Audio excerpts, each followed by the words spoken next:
Vamos então começar o capítulo 14 em serviço espiritual. Vamos ver aqui o André colocando que eles estavam se afastando ali da casa onde eles estavam trabalhando, ali naquele serviço mediúnico, e o ex-marido, né, aquele marido desencarnado da irmã Celina, procurou o Aulus pedindo auxílio. Vamos ver aqui as palavras do André. Distanciávamos-nos da instituição quando o marido desencarnado de Dona Celina, cuja presença assinaláramos no decurso da reunião, se aproximou de nós. Demonstrava conhecer nosso orientador, porque estacou ao nosso lado e exclamou: "Meu caro assistente por obséquio, Aulus apresentou-nos um novo amigo. É o nosso irmão Abelardo Martins. Foi o esposo de nossa cooperadora Celina e vem se adaptando aos nossos regimes de ação." Via-se de pronto que Abelardo não era uma entidade de escola. As maneiras e a voz traíam-lhe a condição espiritual de criatura ainda profundamente arraigada aos hábitos terrestres. "Meu caro assistente", continuou inquieto, "venho rogar-lhe auxílio em favor de Libório.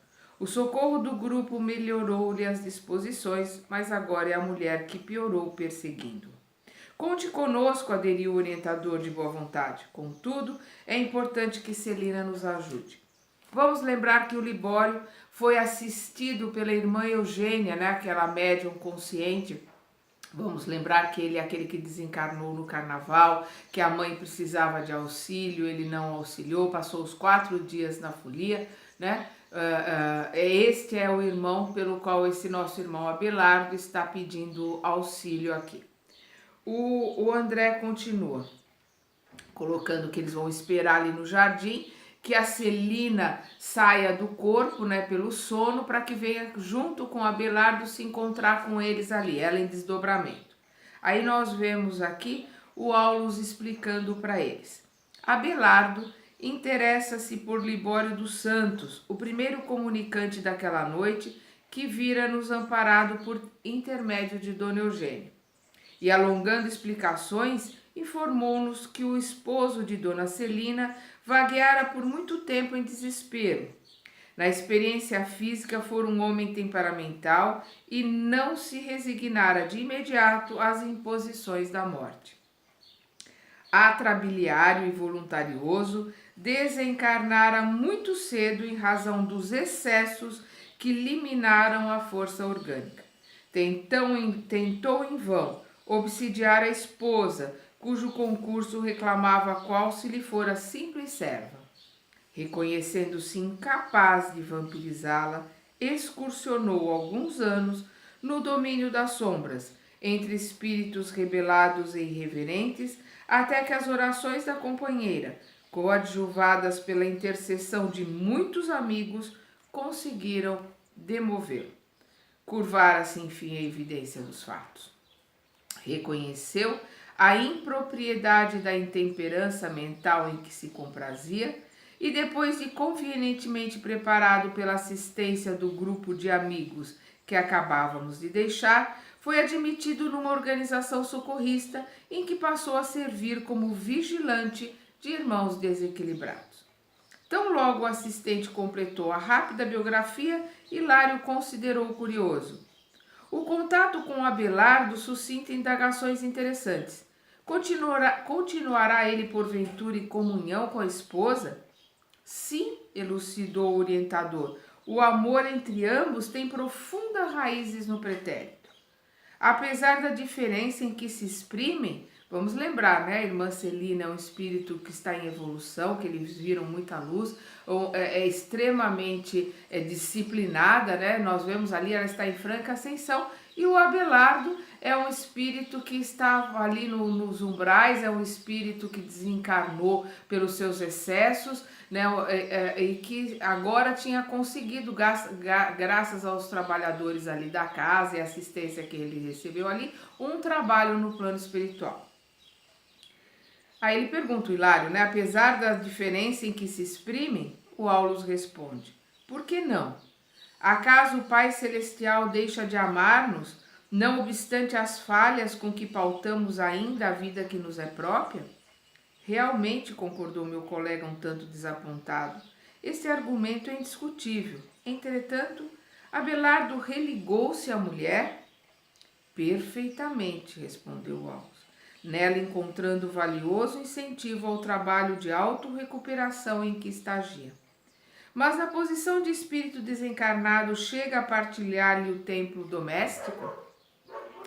Tanto quanto lhe é possível, respondeu Alves, por haver descido consideravelmente a indisciplina e a perturbação, ainda sofre as consequências desagradáveis do desequilíbrio a que se rendeu, e por esse motivo o lar terreno, com a ternura da esposa, é o maior paraíso que poderá receber por enquanto. Diariamente se entrega ao serviço árduo na obra assistencial em favor de companheiros ensandecidos, mas descansa, sempre que oportuno, no jardim familiar ao lado da companheira. Uma vez por semana, acompanha-lhe o culto íntimo de oração.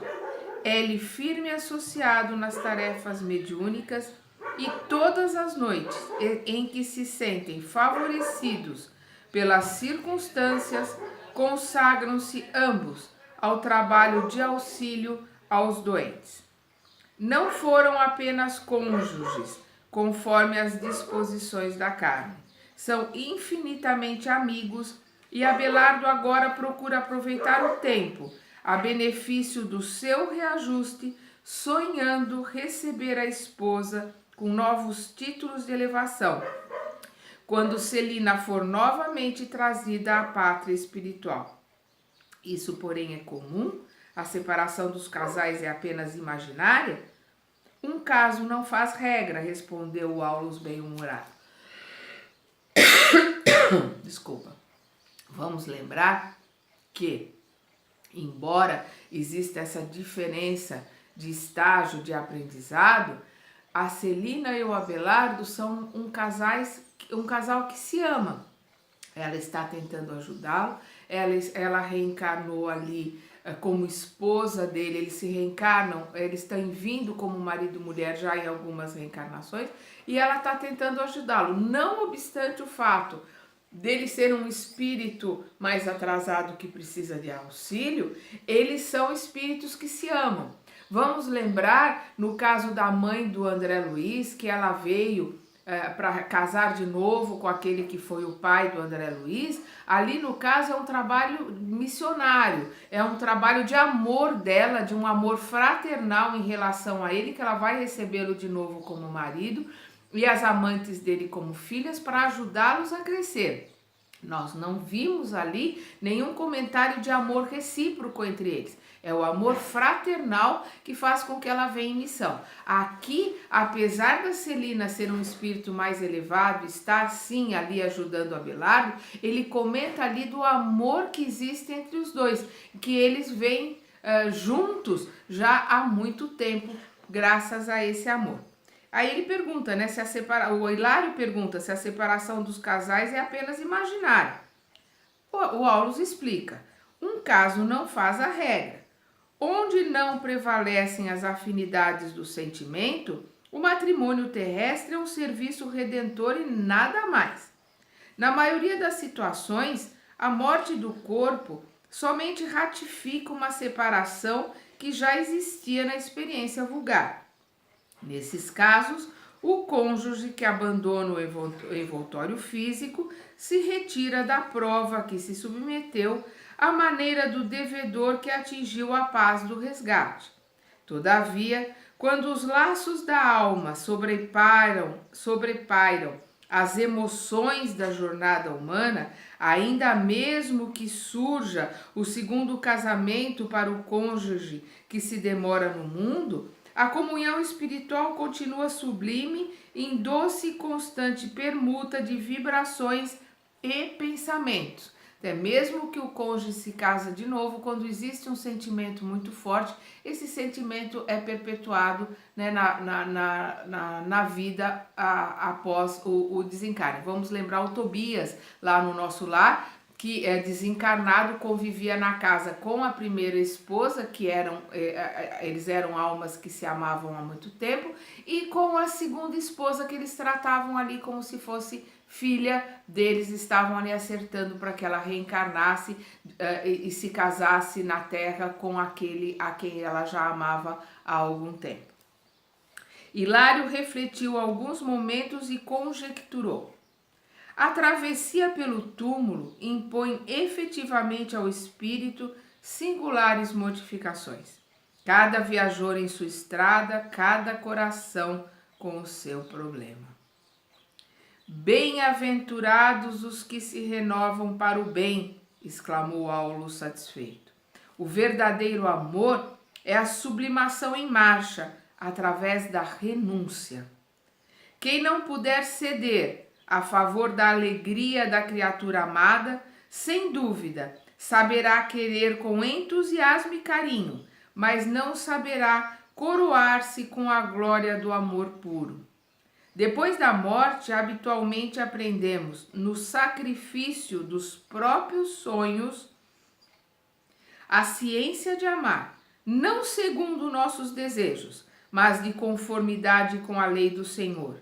Mães obrigadas a entregar os filhinhos a provas de que necessitam, pais que se veem compelidos a renovar projetos de proteção à família, esposas constrangidas a entregar os maridos a outras almas irmãs, esposos que são impelidos a aceitar a colaboração das segundas núpcias no lar de que foram desalojados. Tudo isso encontramos na vizinhança da terra.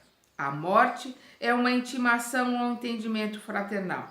E quando lhe não aceitamos o desafio, o sofrimento é o nosso quinhão. E com largo sorriso ajuntou: quando o amor não sabe dividir-se, a felicidade não consegue multiplicar-se. Vamos lembrar do André Luiz, quando encontra a esposa casada em segundas núpcias, que foi um aprendizado duro para ele. Vamos lembrar o livro que nós acabamos de ler, Entre a Terra e o Céu, o drama da Odila, com o segundo casamento do Amaro. Então, nós vamos ver que todas essas situações, elas não são para modificar o amor, muito pelo contrário, para desenvolver o amor, para que o amor seja incondicional, seja mais puro possível, como ele coloca aqui. Quando o amor não aprende a se dividir, ele não consegue se multiplicar. Esta é a beleza de nós aprendermos a crescer, aprendermos a amar, principalmente aprendermos a ter o amor incondicional, que é o verdadeiro amor. Não importa se é ao marido, ao filho, ao primo, à irmã, ao tio, o amor é o caminho. É para isso que nós encarnamos e desencarnamos e voltamos, para exatamente aprendermos a amar incondicionalmente. Vamos continuar estudando na segunda parte deste capítulo.